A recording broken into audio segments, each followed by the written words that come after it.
In this tutorial I'm going to show you how to do a slip stitch. So go through the next space, pull on some yarn, and that yarn you pull through both the work and the loop that was on the hook. So into the next stitch, yarn over, pull the loop through the work and through the loop that was on the crochet hook. So through the next stitch, pull on some yarn through both the work and the loop that was on the hook. And you'll be able to see that what we're actually doing is we're making a row of flat stitches that are going into the side of the work. It looks really nice and you can use it as a feature in your work, especially if you'd use a different colour. But it also serves to stabilise the edge of your project. So if there's somewhere that could get a little floppy, this stitch can be used to make it stronger. We use slip stitches at the end of our work when we're doing amigurumi as well. If you end with a single crochet at the end, it makes a bump, but if you do a slip stitch, it pulls that bump down to be flush with the rest of your work. The next thing to do is an invisible cast off or invisible end, invisible finish off. I've seen it written lots of ways. The way you do that is just to pull your yarn through the top of the last loop, then thread your yarn onto a needle. I've got a nice big one here. You go through the next stitch. So this is the one we just worked into. We'll go into this next stitch here, go behind the front and back legs. Then we'll pull it to be the same size as our stitches. So we go into the same loop that we came out of, through there.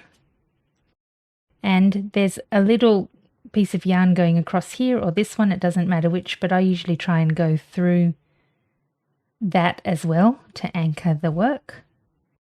Now you'll want to pull your stitch to be about the same size as all the other stitches.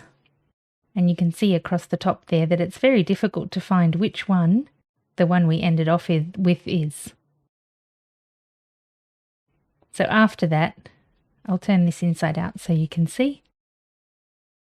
But after that, you can thread your yarn down through some stitches in the back of stitches like this.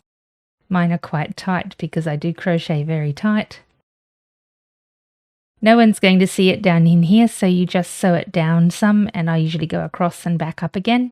That way it's very unlikely to come undone. Here's an example of where I used a slip stitch. You can't really see where the blue and the white join or the white and the pink join. It can also be used to make an otherwise boring square very cute.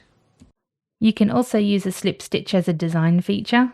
These are my very cute little skater s'mores. They're called skaters because I made a skateboard for each one. Here's the pink skater's skateboard, and here's the tiny little guy's skateboard. So how I used slip stitch in this pattern was when I made the chocolate cap, all around the edge, I've done a little slip stitch in the side to make that have a nice little edge around the bottom of the cap and around the visor of the cap as well. You can see it on this little guy as well. It's a bit harder to see on this one, but there's a feature slip stitch all the way around the edge and around the front of the cap. The other place I used this slip stitch was in my little alien spaceship. So all of that from the bottom was crocheted except around here. I've slip stitched a little circle of yellow there. And in the top I slip stitched 3 circles, colourful, brown and green. I hope this was helpful. Check out my other videos for more help with amigurumi.